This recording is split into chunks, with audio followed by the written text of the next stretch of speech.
Alhamdulillah, alhamdulillahi rabbil alamin.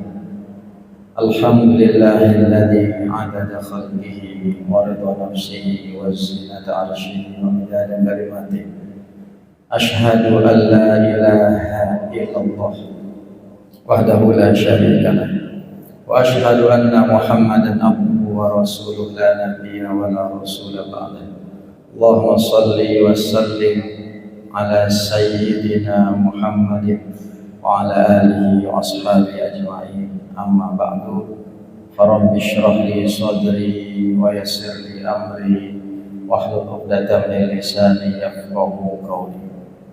Qalu subhanaka la ilma lana illa ma 'allamtana innaka antal alimul hakim. Allahumma anfa'na bima 'allamtana wa 'allimna ma yanfa'una warzuqna uluman tanfa'una fid din wa dunya wal akhirah. Bismillahirrahmanirrahim. Wa itikaf sunnatan lillahi ta'ala. Hadirin hadirat jamaah rahimakumullah. Assalamualaikum warahmatullahi wabarakatuh. Alhamdulillah, kita bersyukur kehadiran Allah Subhanahu wa taala. Syukur yang kita ucapkan, syukur yang kita tunjukkan dengan perbuatan, dengan ketaatan, dengan amal soleh, dengan mengharap ridha Allah Subhanahu wa taala adalah salah satu cara kita menikmati dan mengikat nikmat yang Allah berikan kepada kita. Semakin kuat, semakin sering, semakin dalam kita bersyukur, hidup kita akan terasa lebih nikmat, terasa lebih bermanfaat, dan nikmat-nikmat yang belum kita rasakan insya Allah akan datang terus silih berganti.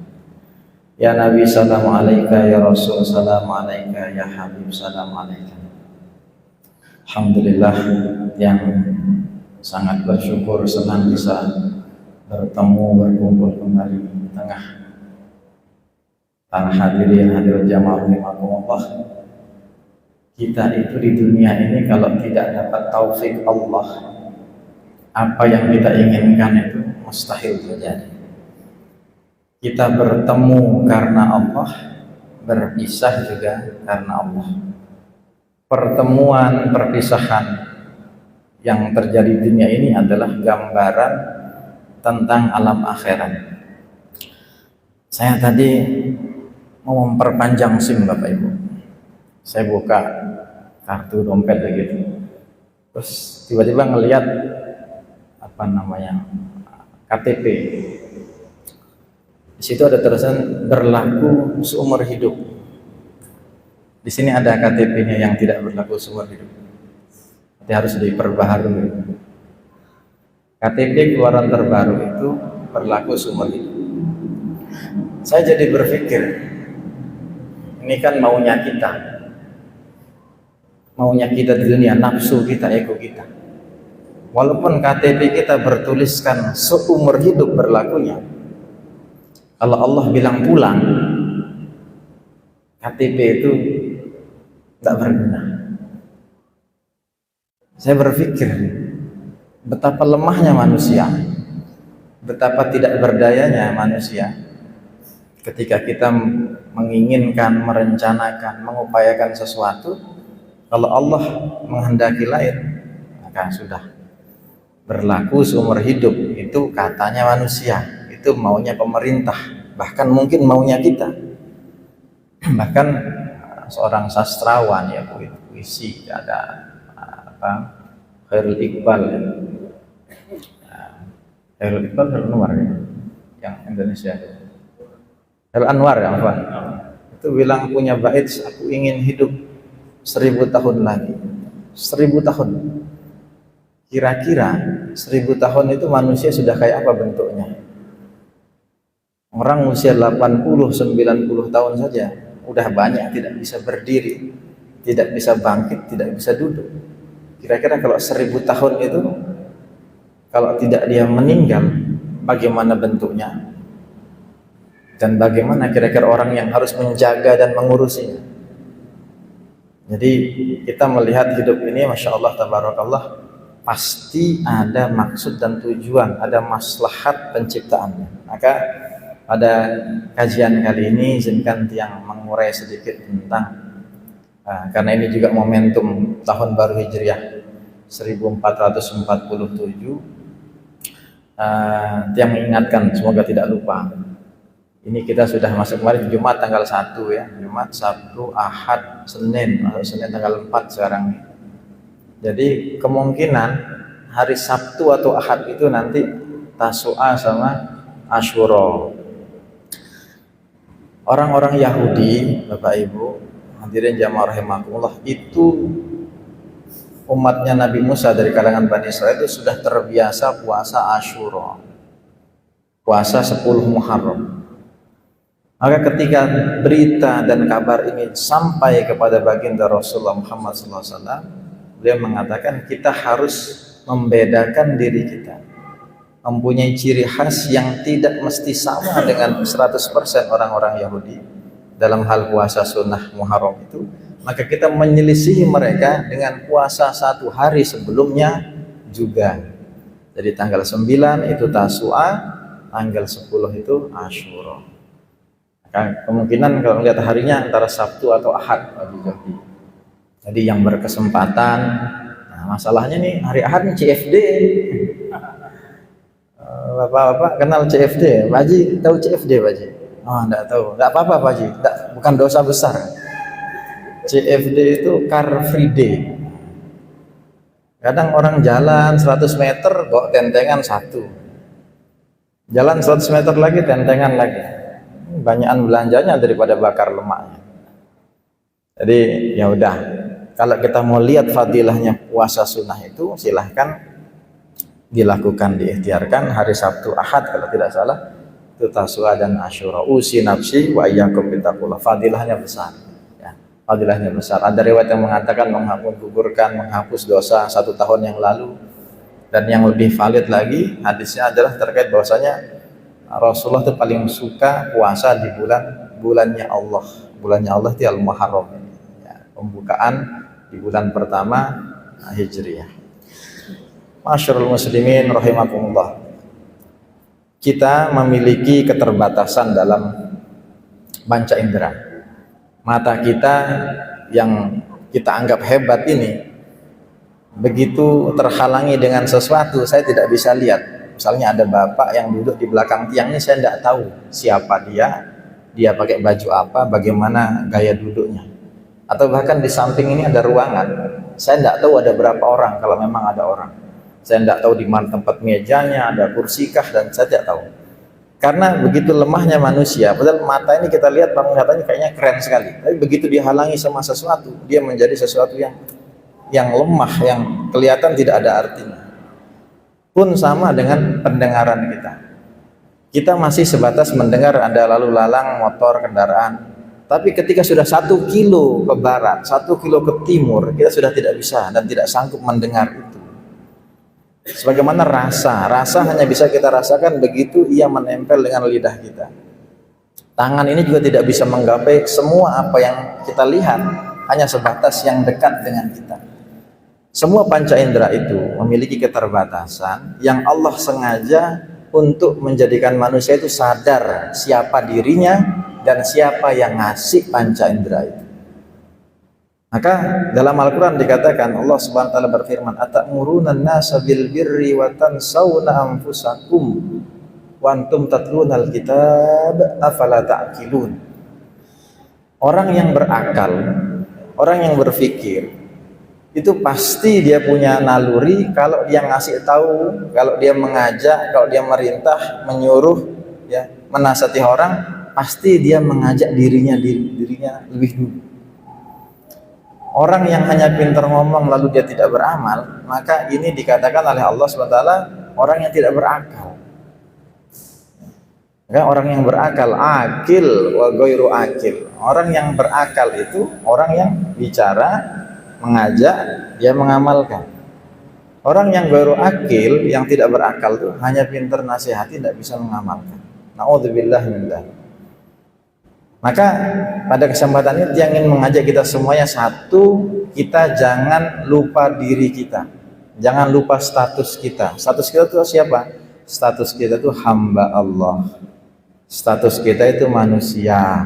Status kita itu adalah orang yang akan dihisab di yaumil akhir. Saya kemarin ngobrol-ngobrol dengan Ustaz Naya cerita begitu.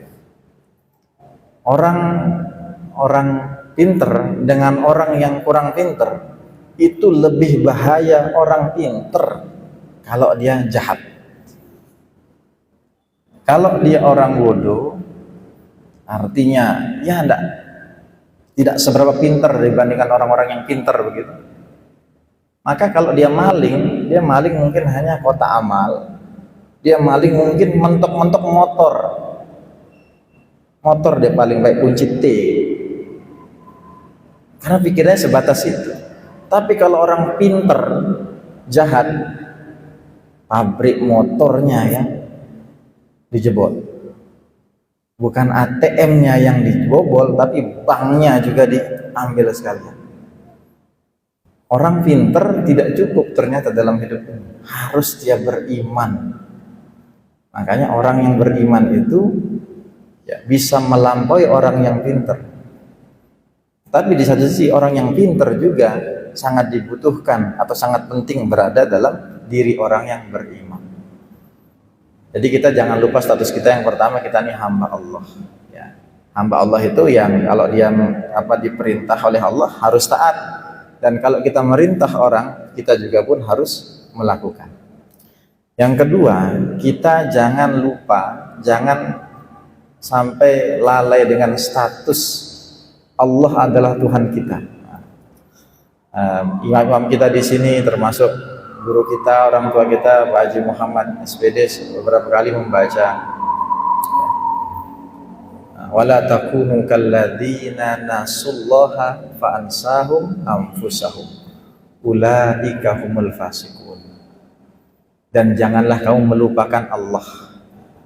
Jangan sampai lupa sama Allah, karena banyak orang lupa sama Allah. Bapak Ibu yang pernah naik pesawat, yang pernah naik kapal feri penyeberangan begitu, pernah nggak merasa berkepentingan pengen tahu siapa nama pilotnya? Saya naik pesawat, saya mau naik pesawat deg-degan. Kalau saya nggak kenal sama pilotnya, saya nggak tenang. Pernah nggak kayak begitu pikirnya? Ya kita naik pesawat saja. Kita nggak penting tuh dia tuh agamanya apa, dia berasal dari mana, bahkan namanya mau laki mau perempuan, umurnya berapa, nggak penting. Yang saya bayangkan, saya naik pesawat, saya sudah bayar, saya harap saya selamat gitu saja. Tetapi orang yang naik pesawat itu bisa tenang, bisa yakin bahwasanya ya udah, karena dia ahlinya, pilot itu ahlinya, maka saya tidak merasa berkepentingan untuk tahu hal-hal yang lain. Pernah nggak kita berpikir, kita ini tahu Allah itu siapa, hebatnya kayak apa, maha kuasa yang luar biasa, tapi kita kok nggak ngerasa tenang dalam hidup? Maksud saya begini, kalau naik pesawat saja kita nyantai karena kita yakin pilot itu sudah ahli. Kenapa kita ini kalau dalam hidup ini sudah kita tahu Allah ini maha segala-galanya, kok masih kayak belum yakin? Siapa ya Allah ya? Ya, bagaimana ininya? Pertanyaan-pertanyaan yang kadang membuat kita ragu dan gagal menikmati hidup. Jadi saya ingin katakan, jangan kita sampai lupa siapa Allah, jangan sampai tidak tahu Allah itu siapa.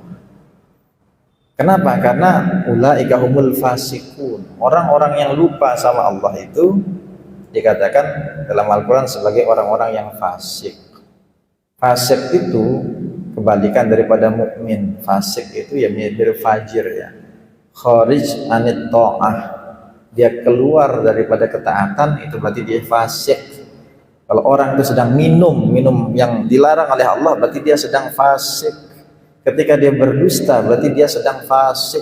Ketika menjadi seorang koruptor, berarti dia sedang fasik. Kenapa? Karena tidak dibenarkan melakukan hal-hal itu, dia keluar dari ketaatan, itu disebut fasik.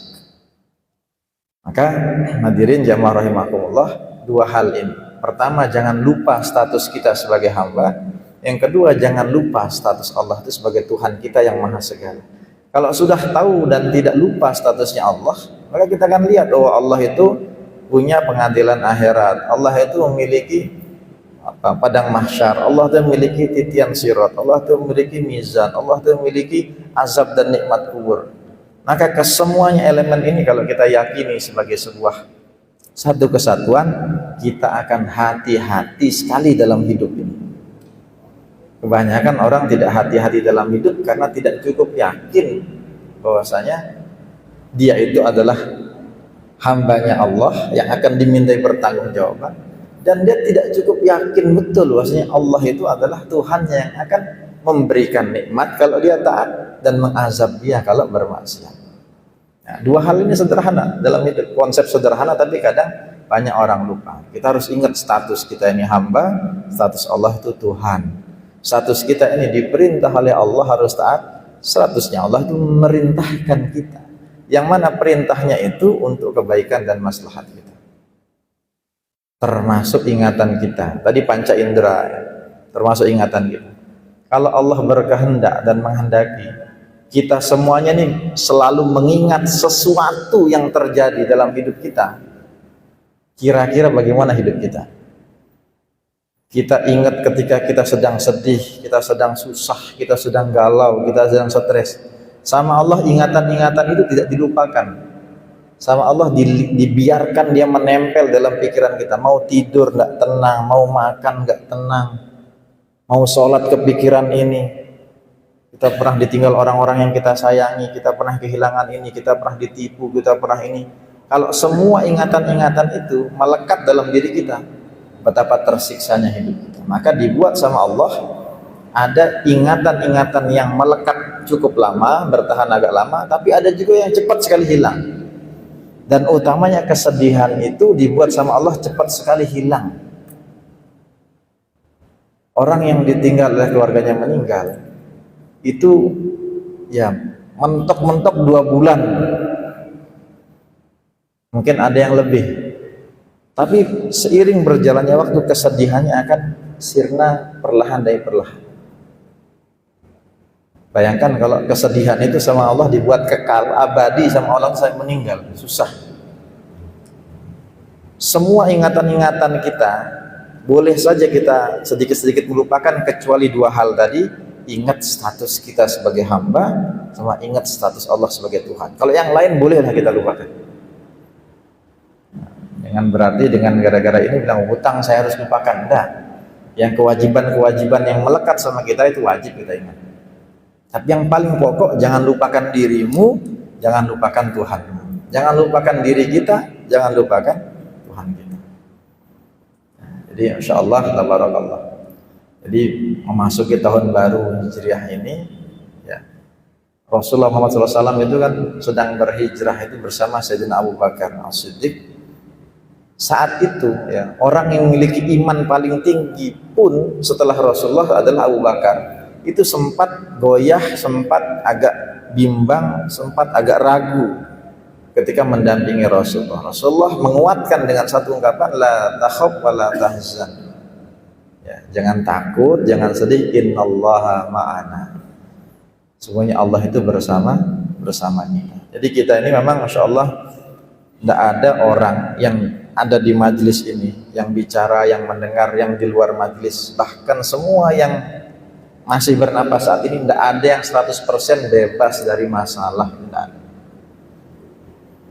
Hanya saja ketika kita menyandarkan kepada Allah, maka kaidahnya adalah tidak ada ketakutan, tidak ada kesedihan.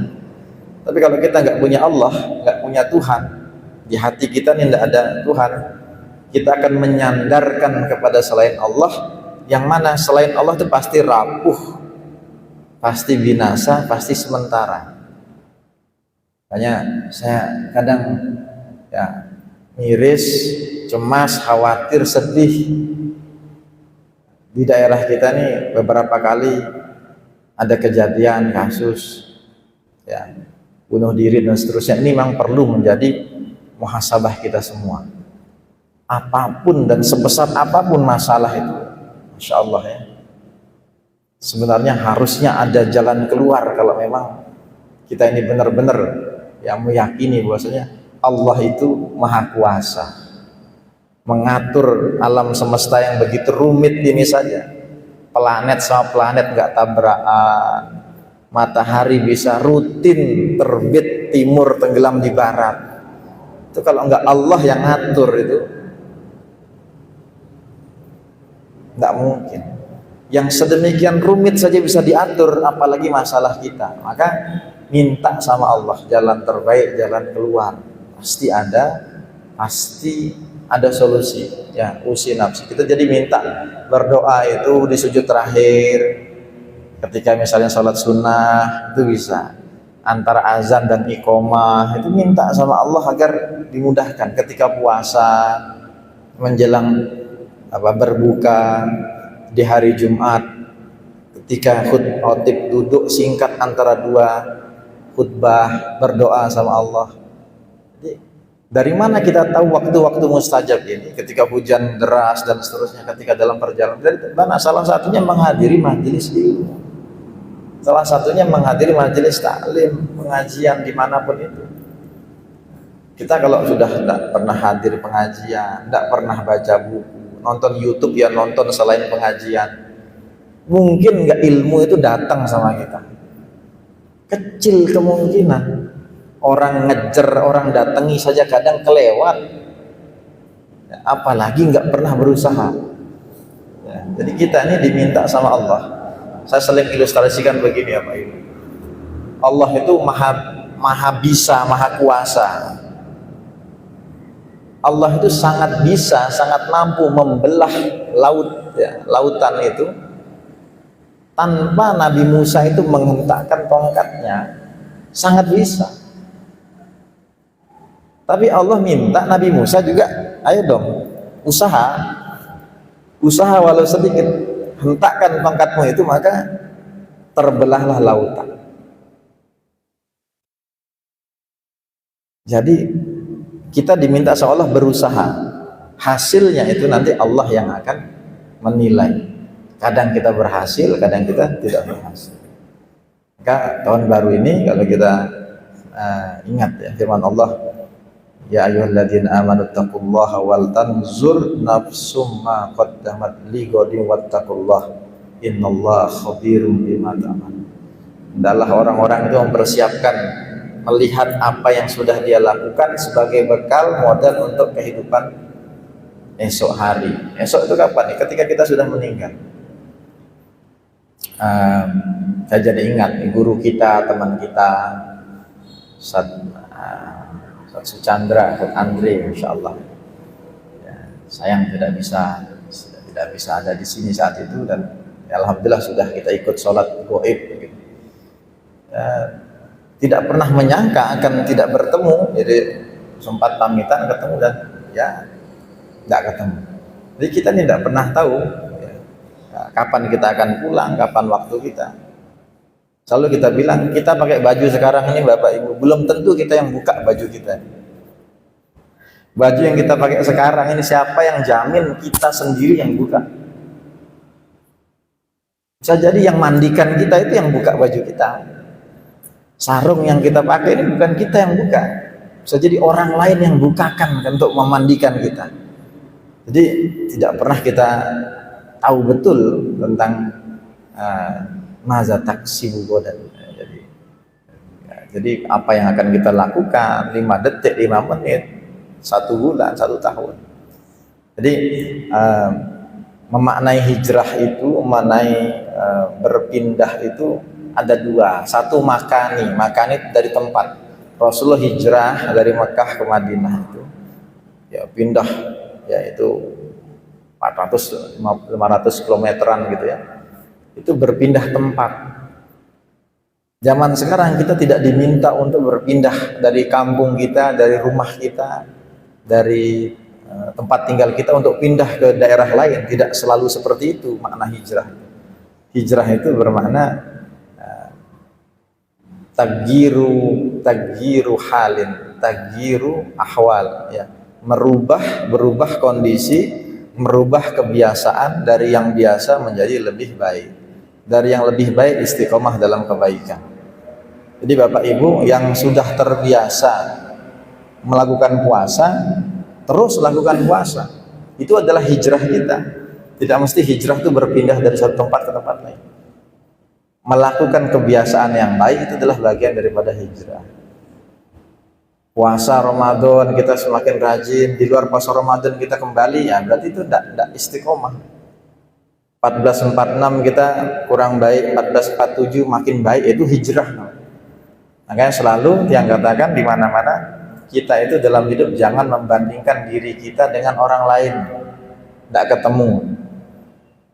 Kita berasal dari keluarga yang berbeda, modal kita berbeda, ini itu kita berbeda, bibit bobotnya berbeda. Terus kita membandingkan diri kita sama orang lain. Yang terjadi aja capek, lelah, letih.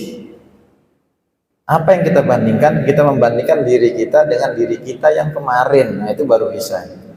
Oh kemarin saya biasanya sholat fardu saja, tidak dibarengi dengan sholat qobliyah atau ba'diyah. Sekarang kita lakukan qobliyah ba'diyah. Berarti kita membandingkan diri kita dengan diri kita yang kemarin. Itu paling enak, itu ngukurnya paling enak. Karena kita nggak perlu melihat orang lain. Kita hanya mengaca, bercermin kepada diri kita. Itu baru pas, enak jadi kita menjalani hidup itu. Kalau kita membandingkan diri kita dengan orang lain, lelah, letih, capek, dan tidak ada finishnya.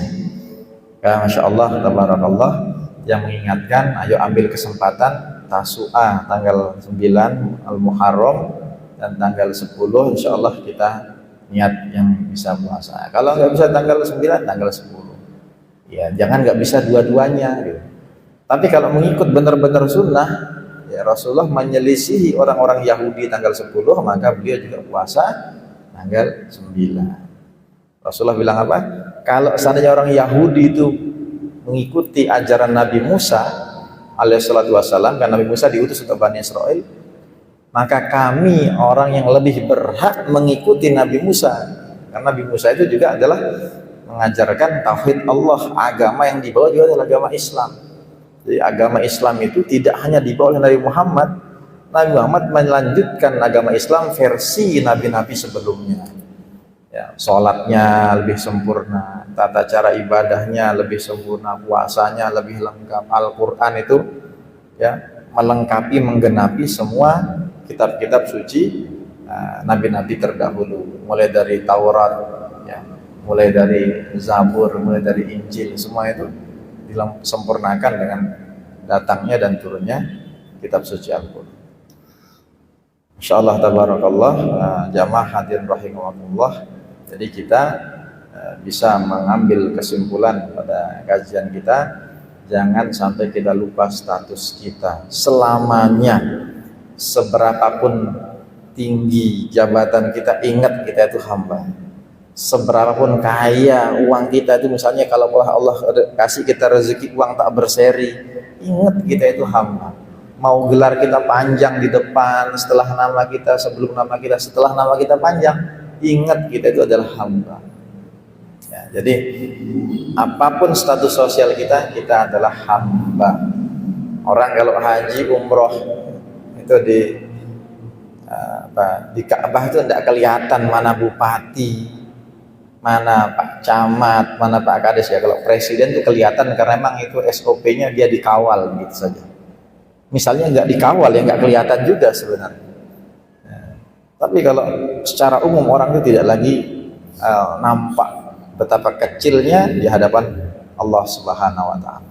Yang terakhir saya ingin sampaikan bahwasanya kita ketika melihat dan memaknai diri kita sebagai seorang hamba dan mengerti, paham dan yakin Allah adalah Tuhan kita, insya Allah dalam hidup kita ini apapun masalah yang kita lakukan itu bisa terasa lebih ringan.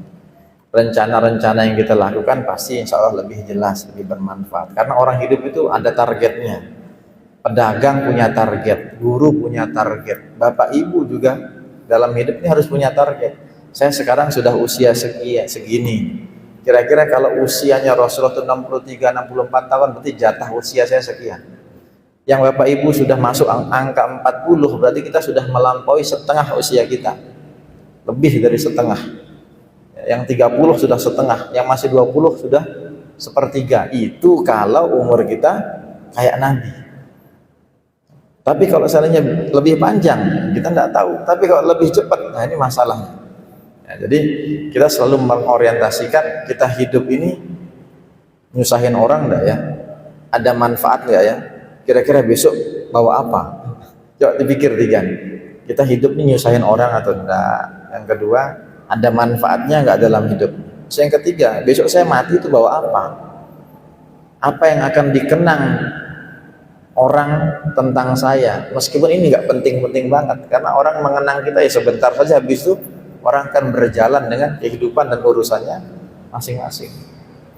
Orang akan disebut, diomongin gini, ya mungkin sampai dia nyiwa, sampai dia 40 hari selesai, dan nggak disebut lagi. Tetapi apa jariah peninggalan yang dia tinggalkan dalam hidup ini, itulah yang akan menjadi transferan pahala seterusnya selamanya kepada orang itu, fulan maupun fulan. Sudah azan ya? Belum ada belnya Pak Jin. Jadi Bapak Ibu, mari niatkan puasa. Puasa itu kalau kita mengamalkan apa yang diperintahkan Rasulullah itu niatnya begini. Ya Allah, saya ini pengen puasa karena Rasulullah yang nyontohin gitu. Niatannya begitu, jangan hanya puasa nawaitu sauma gitu aja. Dalam hati itu mikir, ya Allah, ini saya puasa karena Rasulullah itu suka amalan ini. Sambil ngomong gitu dalam hati itu, ya. Ya Allah, ini kalau enggak Allah dan Rasulnya yang nyuruh nih, saya enggak puasa nih. Tapi karena engkau dan Rasulmu yang mencontohkan, Rasulullah yang menyuruh, maka saya puasa. Itu harus terbiasa kita ngomong dengan diri kita, self talking. Kita ngomong dengan diri kita. Daripada ngomongin orang lain, lebih baik kita ngomong dengan diri kita. Kita ajak taat. Mau nggak besok puasa? Ngomong aja. Gimana? Besok ini ada undangan. Besok ini ada ini, gimana, kuat gak kira-kira? Karena orang itu gagal puasa seringnya itu gara-gara bentrokan sama undangan.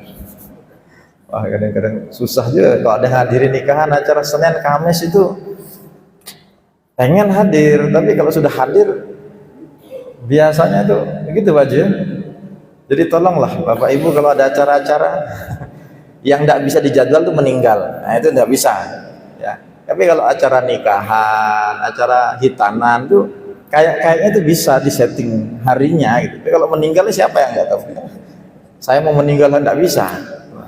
Nah, itu kecuali ilaman rahimah Rabbi. Itu ada Mbah Maimun Zubair almarhum itu ulama besar, karismatik, wali dari Jawa. Beliau minta sama Allah meninggal hari Selasa, meninggal beneran, meninggalnya di Mekah. Jadi banyak orang meninggal itu based on request, sesuai dengan pesanannya. Nah, kalau kita kan dunia nih, kita mesen barang online, datang sesuai dengan pesanan kita, wajar. Kadang kita mesen A, datangnya B, salah juga. Itu gambarannya bagus, begitu dicoba kecilan, nggak sesuai. Tapi kadang ada wali-wali Allah yang mintanya itu ya dapatnya itu, terutama ketika masalah meninggal, itu hebat. Salah satu orang kristolog kemarin beberapa bulan yang lalu meninggal, siapa? Yahya Waloni ya, itu meninggal juga di saat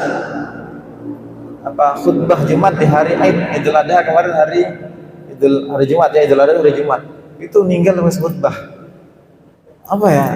Wah, meninggal macam begini ini yang tidak semua orang dapatkan, tidak semua bisa alami, tapi kadang dijadikan oleh Allah itu terekam untuk menjadi ibrah untuk yang lain ya. Kadang itu dilihat, direkam, dan ada saja kok kebetulan yang ngerekam itu sehingga nampak. Jadi kita kadang lihat iri terhadap hal-hal yang seperti itu.